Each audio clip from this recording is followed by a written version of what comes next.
Welcome back to the Dean Obeidallah Show. Right now, very happy to have Dr. Naheed Bhadelia, an infectious disease doctor. She's director of Center on Emerging Infectious Diseases at Boston University School of Medicine and a former senior advisor at the White House. Dr. Bhadelia, nice to see you. Thanks so much for making time. I know you're busy and there's a lot going on, so thanks for being on. Thanks for having me on. Sure. So let's talk about there's more outbreaks of measles. Another death was reported today. But I want to take a step back and give people a sense of measles itself, the disease, how people get it, the impact. So what are the symptoms and impact? Because now we even see it in some of the states up here, New Jersey, New York, and other places. So what are the symptoms? Yeah, and Dean, the reason we as the US are not as familiar is that in 2000 we had eliminated measles, which is a viral infection that's highly contagious.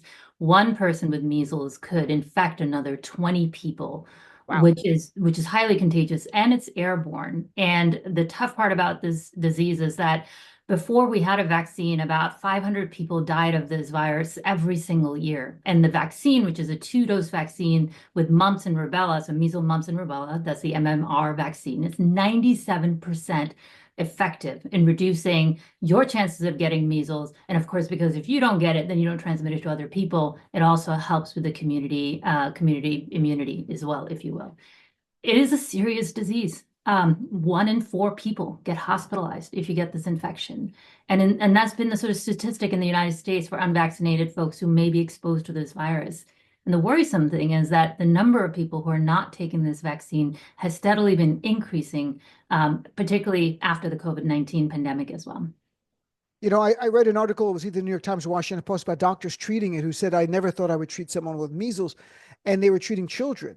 And the one doctor that stayed with me said, I can tell when the child has measles before we even begin the exam. With normal kids are running around my office. When the kids just sit there and they have this kind of distant look in their eyes and there's no energy whatsoever, he's like, I think they have measles. And because people know it as the manifestation of bumps, like measles bumps on the arm. We've seen pictures of that, but there's other symptoms as well, right? Yeah, I think the severe symptoms of this virus are you can get septic shock, you can get shock, you can be hospitalized, you can have multi-organ failure, you can have severe pneumonia. And one of the worrisome things that particularly if it presents in children is concerning is something called immune amnesia, which means that when you get infected with the measles virus, it actually kills all your memory cells of your immune system. That means that you're less Wow. protected against other infections as well. And we don't often talk about this. And that's like a lifelong then potentially issues. Some people recover from that, others don't. And before we get to RFK in a second, is there any medicine you can take when you have measles that will cure you of it? There are no treatments for measles except for supportive. The only thing that we know is 97% effective is the measles vaccine. And that's what we should all be ensuring that our communities have high enough vaccination rates so that that transmission doesn't become bigger, which is what you're seeing in Texas right now in New Mexico. So there's no medicine, there's no cure for measles, no matter what they might hear someone say or see on social media, that the best thing to do is a vaccination in advance, because once you get it, there's no pill that they can give you. There's no special vitamin A shot with cod liver oil or something like that that's going to cure you of it. That's correct? There is no evidence that there is any efficacy of any of those treatments in resolving measles. The surest way to help yourself, to help your family, is to get vaccinated. And what we're seeing right now is 13 states in the US actually have less than 90% vaccination rates. And at the end of 2023, Dean, the CDC released a report that said, we had the highest number of parental exemptions of keeping their kids from getting these vaccines before they enter schools. And in 2024, that number only went up to 3.3% of the population. And I'm chatting with Dr. Naheed Bhadelia, an infectious disease doctor. So, and I'm glad you laid that out. We're seeing an uptick in people not getting vaccinated. Parents have the right, I imagine probably in every state, to be honest, I haven't looked into it, to exempt their child. Some are homeschooled, so you'll never even know. The obligations trigger a lot when you're taking a kid to a public school or even a private school. So parents have the right to say, no vaccination for my child. So yes, but to be in public schools, to be in many schools, you need to be vaccinated. So it's a Okay. requirement for school entrance, and that's almost every state, has it. I think there have been some state cases where this has been brought up, and even currently that's the case. There are exemptions. So there are medical exemptions. For example, if you have an allergy to some part of the vaccine, which is very rare. And a lot of times what we're seeing when we talk about these parental exemptions, these are all non-medical exemptions that people are just claiming for, anti-vax or anti-vax sentiment or with vaccine hesitancy. And so now, taking to what we've seen in the news, we saw today in New Mexico, an adult tested positive for measles has died. And before that, the headlines were a child in West Texas, the first death from measles since 2015. And 15 years. Yeah. so we're seeing this outbreak now, the growing. What more can you share about it? What are your concerns as an infectious disease doctor? Yeah, Dean, just to lay this out, right? I talked about how in 2000 we eliminated this virus. Right, And so last year we had a total of, I believe 224 cases. So in 2024, 224 cases. We're already at 220 and it's only March, right? This is how rapidly this outbreak is growing. And the right. tough part about getting this under control is that I talked about how contagious it is. The other part that's difficult for public health workers is that the incubation period, the time from when you're exposed to when you get, symptoms of the disease, 11 to 12 days. That means someone could have been exposed, didn't realize it, could end up somewhere else, and then develop the symptoms. And the toughest part is they could potentially be transmitting that disease up to 4 days before they're symptomatic. Well, that's a long period of time incubation. I didn't realize. I remember as COVID was much quicker. People started getting a scratchy throat or a drip nose or a slight cough or something, and at least that was a good warning for people who were oblivious to what's going on. They would do a test. If you don't have any symptoms, you really don't know. It's not like you're a bad faith actor. You're just out there living your life, and you're spreading the disease to others in a grotesquely contagious Yeah, disease. before This you is develop. outrageous, right? Right, This is exactly. outrageously contagious disease. Do you expect to see? So I think this is kind of common sense here, but less people get vaccinated, then we're going to see an uptick in diseases, and we're going to see, and is then there's less community protection when more and more people say I'm not going to do a vaccination. Yeah, I mean, COVID vaccines were, like many other respiratory viruses, it's hard for us to get respiratory virus vaccines that stop transmission, plus help with the disease, right? We saw that with COVID Right. vaccine, very effective at treating severe disease and preventing hospitalizations. Measles vaccine is 97% effective. So it has two functions. It helps you and it actually protects the rest of your community. And what happens is that there's parts of our community that may not be able to build immunity in response to a vaccine. They're immunocompromised. They may be high risk. Over time, in a very small number of people, they can lose their immunity. But in general, measles vaccines provides a lifelong immunity. So it could find the bigger the outbreak spreads. And I'm concerned, Dean, that this is going to get bigger before it gets smaller because of the reasons we talked about. And imagine the burden on the public health, state public health, officials who are tracking all these potential exposures.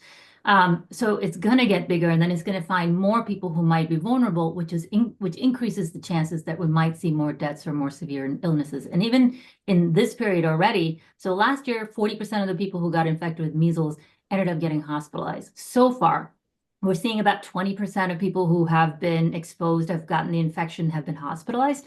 That's probably because not enough time has passed. So we might see the number of hospitalizations go up as well. I remember with COVID, because we all became infectious disease experts during COVID, that we saw variants emerge, Omicron and others. Is there any chance that with measles, like if it gets loose and it starts coming and spreading, that it actually develops a variant? I don't know if about infectious disease, so maybe it can't happen for measles, but is that a possibility? Yeah, some viruses are a lot more mutagenic, which means they're much more likely to evolve. So coronaviruses, which is what COVID is, or influenza viruses, which evolves rapidly every year. That's why we need a new vaccine. Measles is a lot more steady. I've Okay. been seeing this in the internet saying, "Oh, is it because the virus has changed and are we even protected?" Yes, it does. It's not like flu and it's not like COVID. It does not evolve that way. And like I said, 97% effectiveness, almost lifelong immunity with these two doses. That's great to know. And that was my concern. Chatting with Naheed Bhadelia, an infectious disease doctor. So I have to get your reaction. RFK Jr., who's now Secretary of Health and Human Services and should never be there. And I say that objectively, not politically, although politically as well, he shouldn't be there. But he said on Fox News this week that vitamin A can, quote, dramatically reduce deaths from the disease. He used the term dramatically. He said in an interview that doctors are giving steroids and cod liver oil to their measles patients and, quote, getting very, very good results.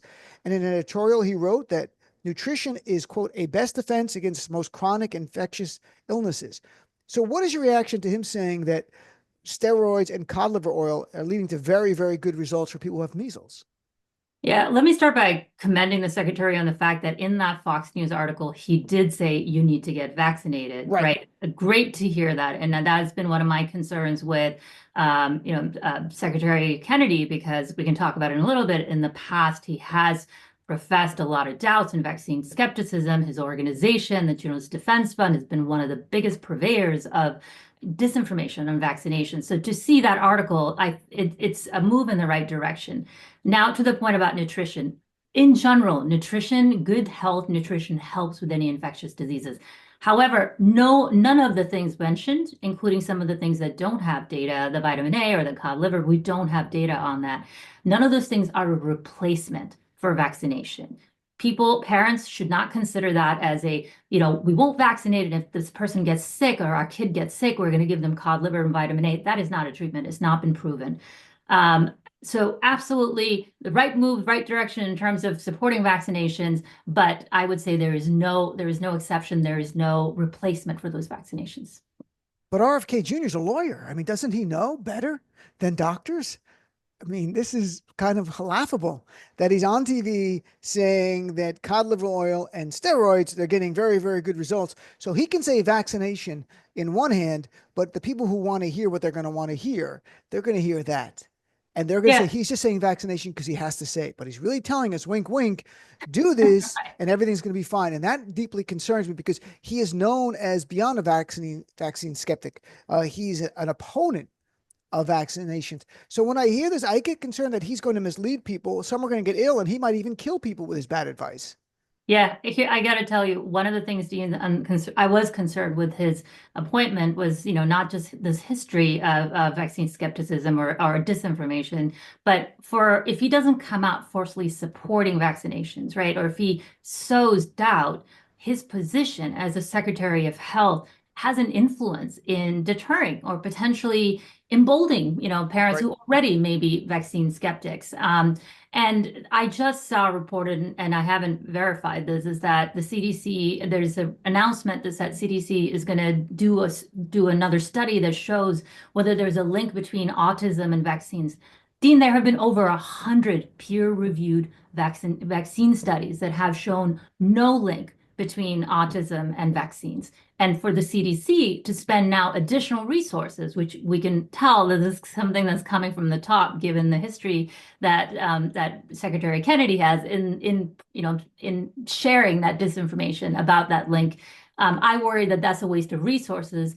That at the time that we're seeing cuts to public health agencies, that's money that's not well spent, and it can breed additional skepticism about vaccines. And I wanted to touch on a few things that the Trump administration wants to do. Some have been slowed by the courts, but they still aspire to this. They might succeed in the end. One, the National Institute of Health, they want to reduce an estimated $5 billion in spending on NIH grants that are used by numerous hospitals to conduct clinical research on major diseases. Can you talk about the real world impact of this if they are successful at blocking funding of $5 billion? Yeah, I think, let me just step back and say there are a couple of things that are concerning. I think there's the cuts themselves in the employees at each of these public agencies, because that's not just people who are going to help us find and fund the best science, tries to keep the US ahead of the curve when it comes to science, when it comes to national security.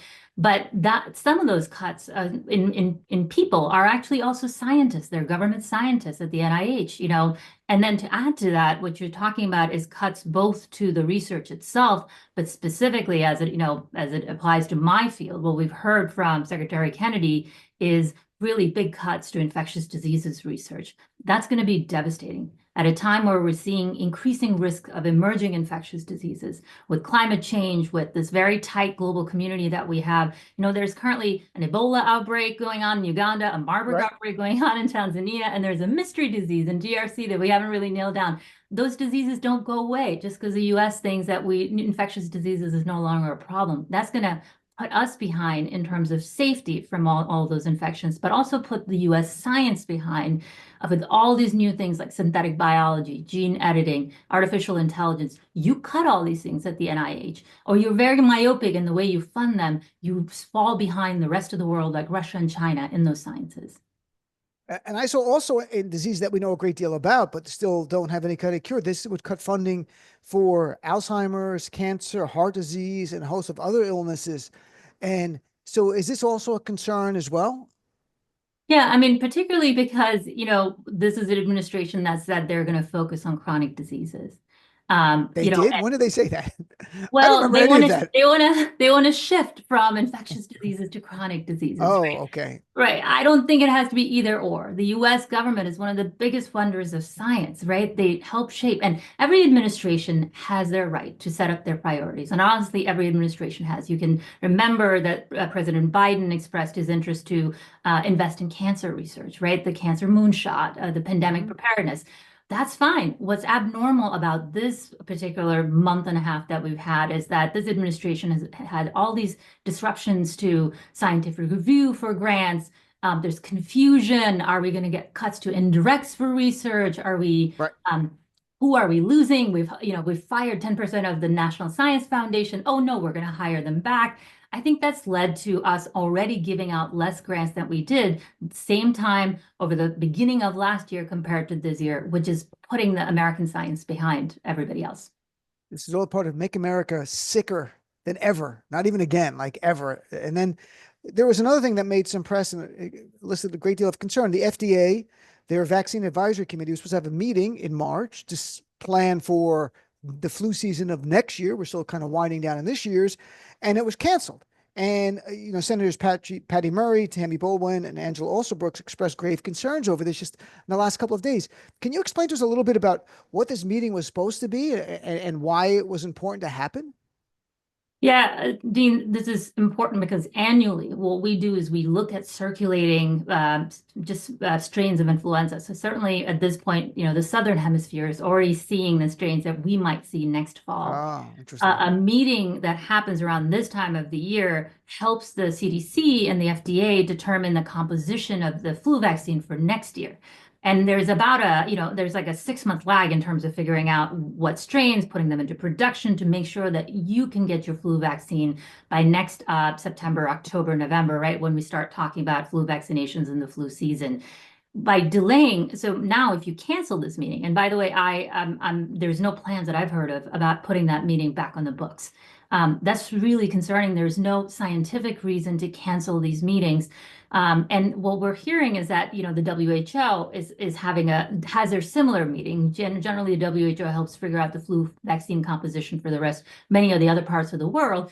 The CDC experts generally contribute to that as well. And this time around, they were sent in as observers. They were not even participating. So our expertise was not being contributed even to at the global level to build those flu vaccines.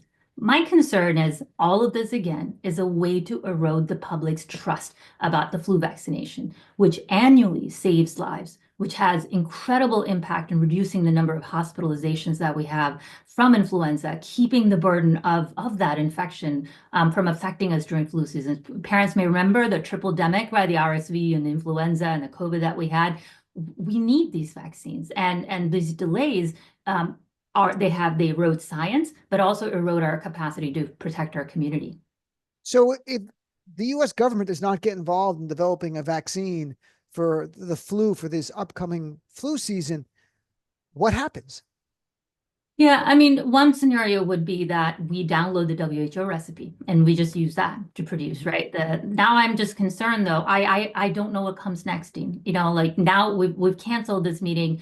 Will the FDA, approve a composition? Will this go into production? I just don't know. It's so it's something that hasn't historically happened, so it's hard to know what will happen. But that could be one scenario where we just take the recipe that's being used elsewhere to be able to adopt that and create the vaccines here. And you mentioned the WHO, the World Health Organization, but the Trump administration has been involved in muzzling the CDC working with the World Health Organization because I guess Donald Trump didn't like during his first term, the World Health Organization was talking about an epidemic of COVID, and Trump was hoping that no one would notice, I guess. I really don't know what goes on in his mushed brain, but now it's even mushier. So what is the concerns about the CDC not to have to cease communications? That's the order from Trump with the World Health Organization, which makes no sense to anybody listening. Why would they do this? Yeah, so we withdrew from the WHO, the World Health Organization, during the first Trump administration, but I think the impact on global health is even more severe this time. So as you talked about, one of the ways that we have reduced our communications is that we're not sharing some of the information around influenza strains and other aspects with WHO, right? We just talked about that. That data sharing and our partnership and our coordination with the WHO is so important to not just keep us safe, but the rest of the world safe, and for us to be ahead when it comes to intelligence for new threats that might be on the horizon. So the way that it's played out in my field, right? My field is outbreak from emerging infectious diseases. I mentioned the Ebola outbreak and the Marburg virus outbreaks that are going on. Generally, the USAID and CDC workforce, scientists, responders would be on the ground working hand in hand with WHO, with international organizations, and those countries' Ministry of Health in trying to figure out what's going on, how it started, and then bringing it to a swift end before it ever comes within our borders. Right now, all of those outbreaks have been, their response has been affected because we're not present. And what's even more devastating is that we've seen just big cuts to USAID, right? It's been 90 days stop, the executive order to stop foreign aid and valid for 90 days. People are dying. PEPFAR stop since January 24th has already caused 20,000 deaths. 20,000 people have died because of this review stop, right? And even though Senator Rubio has said that life-saving treatments have been restarted, that tap of, providing those treatments hasn't really quite restarted because you can't turn it on and turn it back on as swiftly as many in this administration think. Are you saying because of Trump's cuts in funding, 20,000 people have died so far? Yes, so there's a calculator that one of the faculty of my center, Professor Brooke Nichols, did that looked at PEPFAR impact counter. So you can look at it, it's online. It shows in increments how every day that you don't have treatment for HIV antiretrovirals, the number of deaths that's causing. And what's even more alarming is that one of the other big programs that have been stopped during this period of time is the tuberculosis. We have outbreaks. Remember, I want to remind everybody, we have outbreaks of TB here in the US as well. So TB treatment and TB detection programs have also been stopped during those 90 days. So let's say USAID is never restarted. These programs of USAID are never started again. Over the next 5 years, more than 10 million new infections and 2.2 million new deaths could happen from tuberculosis. And you can bet that means more importation of tuberculosis here in the United States as well. Right. So for people who are listening who don't like the idea of investing in healthcare that helps people in other nations, at the end of the day, it comes back to protecting us here as well. And that's vitally important. Dr. Bhadelia, last thing, anything else raise your concerns? We could talk all day, I'm sure, but we have like about a minute left. Anything else that you think is important to raise about what the Trump administration's doing that could affect the health of Americans?